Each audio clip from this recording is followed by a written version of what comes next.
Assalamualaikum warahmatullahi wabarakatuh.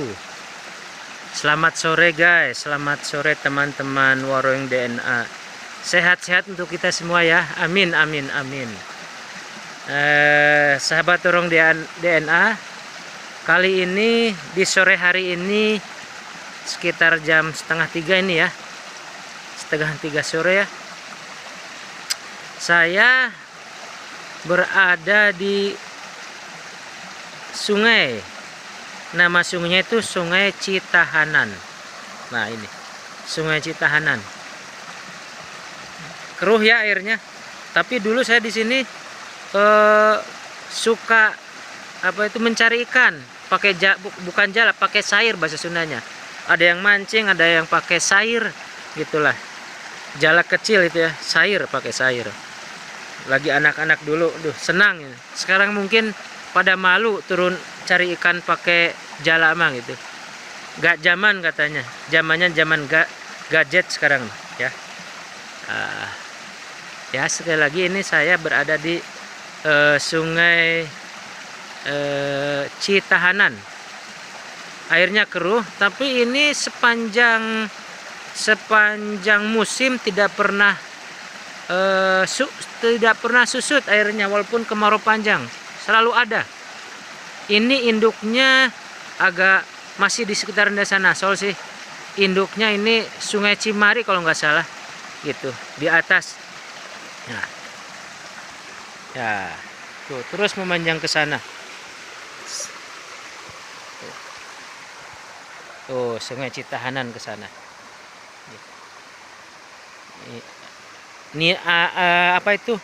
Ikannya masih banyak di sini. Hewan yang lain juga seperti musang, kalau bahasa Indonesia careh ya, ada lasun, ada banyak lagi, ada biawak, pasti banyak biawak ini ya, pasti banyak biawak.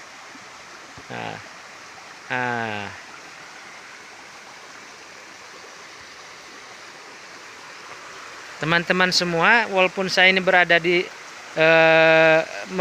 merekam tentang keberadaan saya di Sungai Citahanan ya, tapi kali ini kita hiburannya bukan tentang Sungai Citahanan ini ya, hiburannya kita tentang mengunjungi teman kita masih kru PSABP Tirta Dharma Desa Nasol ya. Dia ini namanya Pak Dedi Sopyan, orangnya rajin, tekun, ulet gitu ya, ahli pertanian, ahli tani gitu ya, ahli tani. Sekarang ini dia menanam timun, cabai juga, lombok juga ada katanya. Cuman sore ini hiburan kita kali ini kita akan mengunjungi tanaman timun beliau ya. Sebelum ke tanaman timun ini ya, tanaman timun. Kita lihat dulu kondisi sekitar kita ini ya. Gitu. Ada tanaman padi, tuh, tanaman padi. Luas juga ini ya, sekitar di dusun Carik lah tuh. Katanya tanaman padi di lahan di sini, yang di tanaman padi khususnya gitu ya, memang kurang maksimal hasilnya. Kalau istilah Sundanya itu, ini namanya sawah beberak ya. Apa itu beberak teman-teman? Sekali lagi ini istilahnya sawah beberak. Jadi lebih ke kemanfaatan, azas manfaat itu, walaupun di taman padinya kurang maksimal karena mungkin kurang pahaman petani di sini tentang keanekaragaman tanaman yang lain gitu ya.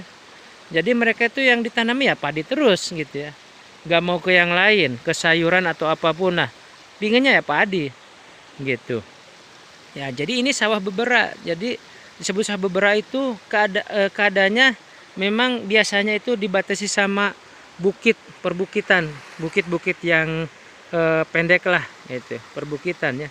Nggak seperti di dekat sungai kan luas, hamparannya luas gitunya. Kalau bahasa Sundanya itu negrak. Kalau di sini enggak gitu. Jadi hasilnya kurang maksimal. Apalagi di sini tanamannya padi, tapi di apa itu istilahnya itu apa, galengan tuh. Jalan-jalan itu di azas manfaat juga. Ada tanaman singkong, apa itu talas, pisang, dan yang lainnya, sehingga pupuknya tersedot ke tanaman pendukung. Tanaman singkong kan menyedot pupuk, apalagi tanaman pisang gitu ya. Makanya kalau kita lihat di perkotaan atau tanaman padi yang di daerah yang dekat daerah aliran sungai besar, tanaman padi ya padi gitu, gak ada tanaman pendukung yang lainnya, gak ada istilah azas manfaat. Jadi fokus si pupuk itu hanya untuk tanaman padi gitu ya. Cuman ya di kampung ya seperti ini, karena mungkin mereka udah tahu, udah paham akan arti pentingnya tanaman non padi ya, agar selain memenuhi kebutuhan sendiri, tapi nanti bisa untuk memenuhi kebutuhan orang lain, artinya keuntungan oriented ya, orientasi bisnis ya. Jadi kalau di sini mah bukan orientasi bisnis, jadi asas pemanfaatan gitu ya, mangpang mengpeng lah gitu, memanfaatkan lahan ya. Kembali lagi mungkin ini kurangnya sosialisasi yang intens. Mereka tahu tanaman yang menguntungkan, tahu, hanya mungkin apa itu dukungan dari yang lainnya yang mungkin apa itu bukan tidak ada, kurang dukungan moral, dukungan keilmuan, termasuk pendanaan gitunya. Kalau memang semacam tanaman cabai kan memang perlu dukungan dana yang sangat besar gitu ya, gitu. Jadi ya kembali lagi ini banyak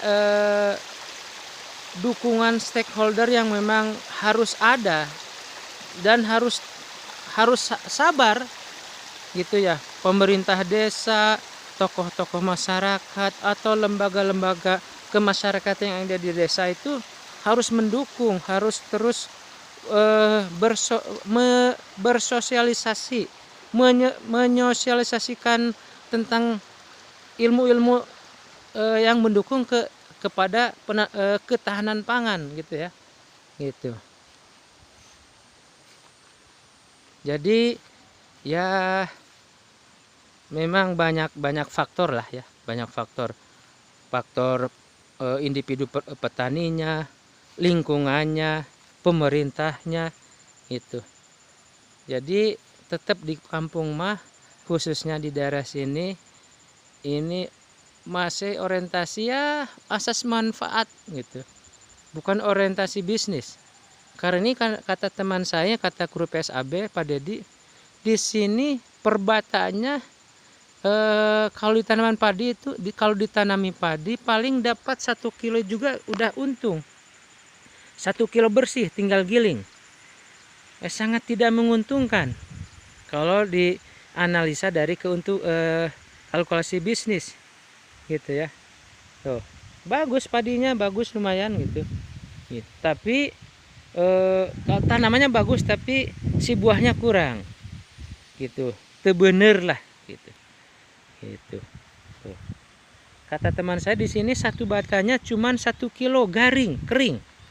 Satu bata itu kan 14 meter persegi ya, 1 kali 14 meter itu satu bata gitu. Jadi memang ini perlu terus sosialisasi yang sangat intens, perlu kesabaran dari pemangku kebijakan dan pendukung yang lainnya. Gitu ya teman-teman Warung DNA. Ya, sekali lagi saya berada di lahan pesawahan di daerah antara Dusun Carik, ini Dusun Carik. Nah, ini Dusun Nasol dan Babakan. Desa Nasol luas ya, ada 10 dusun. Kebetulan saya ini ada di Dusun Carik, tepatnya di RT 16, RT 26 ya, RT 26. Ya teman-teman, kita akan mengunjungi tanaman timun milik kru PSAB Pak Dedi Sopyan. Orangnya sangat ulet, tekun, inovatif, kreatif juga. Dan pupuknya pun udah udah pakai pupuk organik gitu, mengolah sendiri pupuknya dari kotoran ayam, kambing. Jadi pupuk kimia itu hanya perangsang saja, hanya tambahan sajalah gitulah istilahnya. Nah, ini saya berada di titian jembatan jembatan Citahanan ya. Nah, ini batas jembatan ini ya. Nah, ini dusun Babakan, itunya Nasol, ini dusun Carik. Nah, kita akan ke tanaman timun milik teman kita. Tuh, ya. Tuh, hebat ini pakai mulsa lagi. Saya tadi ngobrol ke Pak Dedi, apa ini mulsa ini kan biasanya kan khusus untuk, bukan khusus. Bagusnya kan untuk cabai, tanaman cabai itu kan pakai mulsa. Tetapi beliau ini berspekulasi langsung dari awal, ini tanaman timun ini pakai mulsa. Wah, modal besar ini, tapi hasilnya memang bagus. Hasil bagus, timunnya bagus, dan memang manis lah. Timunnya manis, saya udah nyoba, sangat manis sekali gitu ya. Harganya pun kebetulan sangat manis juga gitulah. Awal-awal panen kata dia hampir 4.000, turun 3.000, sekarang 2.500, masih bagus. Itu masih menguntungkan lah. Mudah-mudahan bertahan, bahkan mungkin naik ya. Amin amin. Kasihan, ini modal besar kalau yang namanya pakai mulsa itu nggak main-main, nggak kaleng-kaleng. Ini hanya mungkin ini karena ini memang subur di sini, subur. Walaupun kemarin musim kemarau, wah ini melimpah airnya. Jadi sehingga tanaman-tanaman pengganggu atau gulma, rumput ya banyak tuh. Mungkin nggak bisa ditangani sendiri ya. Karena ini luas 80 bata ini sendiri, nggak tanpa bantuan orang lain, sehingga mungkin tidak bisa membersihkan gulma-gulmanya gitu ya. Gitu. Harusnya ini harus bersih, gitu. Nah, ini lahan 80 bata ini semuanya timun, tapi di 2 rollingkan ya, dua pasekan. Kalau yang ini udah nggak produktif lah, udah 2 bulan lebih gitu, tinggal sisanya ya. Yang 80 bata ini dibagi 2, 40 bata ini udah mau habis. Dari 40 bata ini udah panen lebih dari 2 ton ya. Aduh mantap, 2 ton 2 bulan, harga bagus. Wah mantap ini. Ya namanya juga, tapi dikalkulasi masih menguntungkan walaupun pakai mulsa, kata beliau ya. Ini mungkin bentar lagi dipangkas, ini dibuang, udah nggak produktif lah gitu. Kata beliau dipangkas, dibuang, tanami timun lagi gitu. Nah ini teman-teman tuh di bedeng-bedeng tuh gulma-gulmanya nggak dibersihin, memang udah nggak produktif sih, nggak masalah. Kalau tanaman cabai mah harus bersih nih gitu. Nah, timun ini yang 40 bata, 40 bata, satu batanya 14 meter persegi gitu. Nah, kita berjalan terus. Halo Pak Dedi. Halo. Kalau yang ini yang 40 bata yang ini baru usia 1 bulan Pak Dedi ya. Itu orangnya Pak Dedi tuh. Di saung sawah.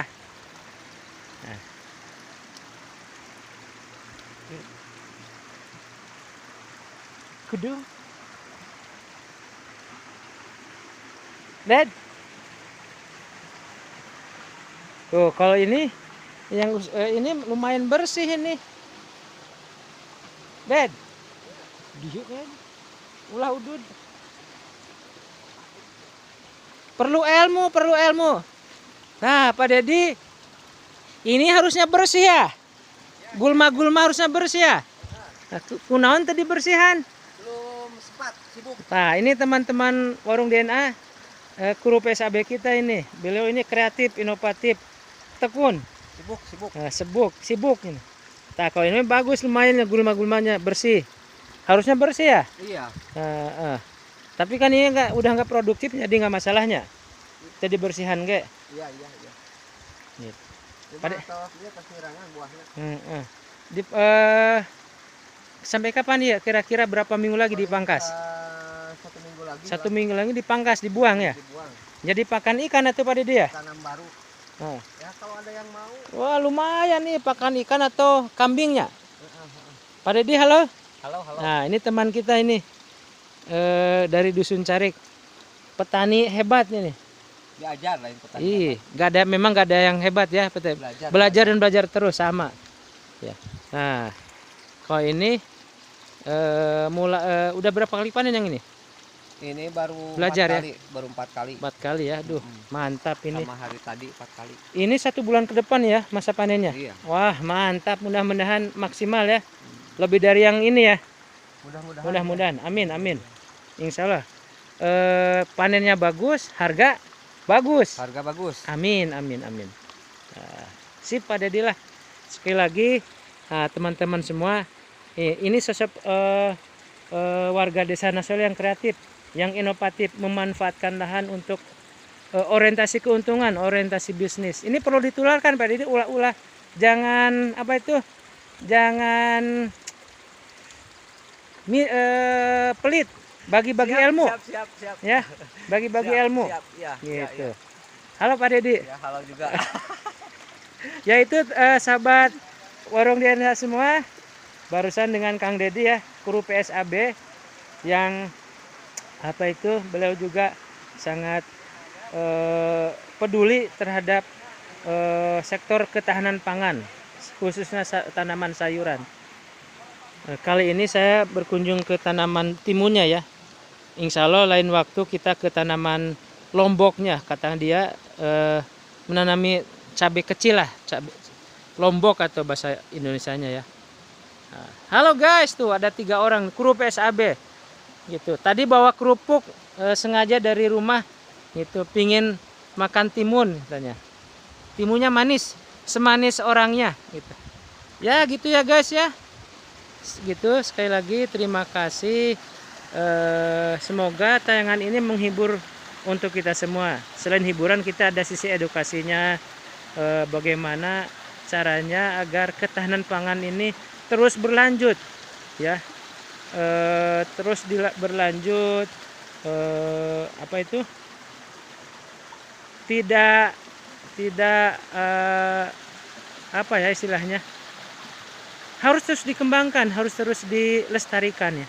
Ini salah satu bentuk kearifan lokal yang ada di Desa Nasol gitu ya, yang harus dilestarikan, harus dikembangkan. Sekali lagi terima kasih guys atas atensinya. Insya Allah kita sambung ke hiburan yang lainnya lagi ya. Sekali lagi terima kasih, mohon like, komennya yang silahkan mengkritik, yang membangun untuk hiburan kita selanjutnya. Dan jangan lupa subscribe-nya yang belum ya. Terima kasih. Wassalamualaikum warahmatullahi wabarakatuh.